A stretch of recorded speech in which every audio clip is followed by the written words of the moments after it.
सुप्रभात। कुछ और समास की श्रृंखला को लेकर के हम लोग प्रस्तुत हुए हैं और आज पुनः कह सकते हैं कि जो भी परीक्षा में समास आए हुए हैं उन्हीं के बारे में चर्चा कर रहे हैं। ये समास भी आपकी पिछली परीक्षाओं में आए हुए हैं, इनके बारे में हम देखेंगे कौन कौन से समास हैं। तो ये भी आपकी परीक्षा में 2019-20 में बोर्ड की परीक्षा में ये प्रश्न आए हुए हैं। अधिकतर जैसे मैंने बताया था कि कुछ प्रश्न समास समस्त पद बनाने के लिए आते हैं तो समास विग्रह दे दिया जाता है, दे दिया जाएगा समस्त पद, उसका समास विग्रह करना होगा। और कुछ में क्या होता है, समास विग्रह दे दिया जाता है, समस्त पद बनाना होता है।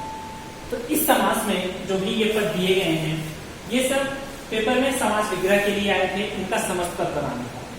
तो आए देखते हैं पहला वाला नील कमल। अब देखिए नील कमल विशेषण और विशेष का संबंध है, आपको पता है जहां पर विशेषण और विशेष होता है वहां पर कौन सा समास होता है, कर्मधारय समास। विग्रह इसका नीला है जो कमल, कमल कैसा है, नीला है। कमल की विशेषता यहाँ पर नीला बता रहा है, इसलिए हो जाएगा आपका कर्मधारय समास। ततारा वामिरो, ततारा यहाँ पर योजक चिन्ह लगा हुआ है। अधिकतर प्रयोग जो होता है योजक चिन्ह का कहाँ पर होता है, द्वंद्व समास में। इस तरीके से चिन्ह के द्वारा भी हम समझ सकते हैं तातारा और वामिरो विग्रह करेंगे तो जो ये योजक चिन्ह है वो किसमें बदल जाता है, और में, और समास का नाम हो जाएगा आपका द्वंद्व समास। यथासंभव, देखें यथासंभव जितना संभव हो, यथा, प्रति, आ, भर, ये कई सारे शब्द हैं अव्ययभाव समास के, तो समास का नाम हो गया अव्ययभाव समास। राह खर्च, राह के लिए, खर्च के लिए आ रहा है, के लिए आने के कारण यह संप्रदान कारक का चिन्ह है, इसलिए संप्रदान तत्पुरुष समास। कमल नयन, अब देखिए फिर से नयन को कमल की उपमा दी गई है, कमल के समान नयन अर्थात विशेषण और विशेष्य का संबंध, इसलिए समास का नाम क्या हो जाएगा, कर्मधारय समास। ठीक है।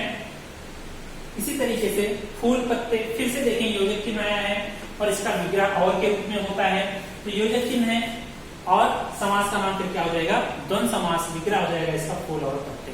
तो इस तरीके से आपके परीक्षा में कम से कम 4 पद ऐसे होते हैं, 4 समास दिए होते हैं और जिसमें से कुछ के समास विग्रह आपको दिए होते हैं, समस्त पद बनाना होता है, कुछ के समस्त पद दिए होते हैं, आपको समास विग्रह बनाना होता है।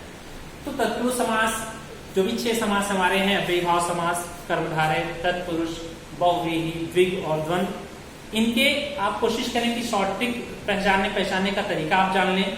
जैसे यथा, प्रति, आ, भर आ रहा है तो अव्ययभाव समास हो गया, योजक चिन्ह कहीं कहीं दिख जाता है। अधिकतर एक दूसरे के विपरीत पद होते हैं, द्वंद्व समास हो जाता है। ठीक है।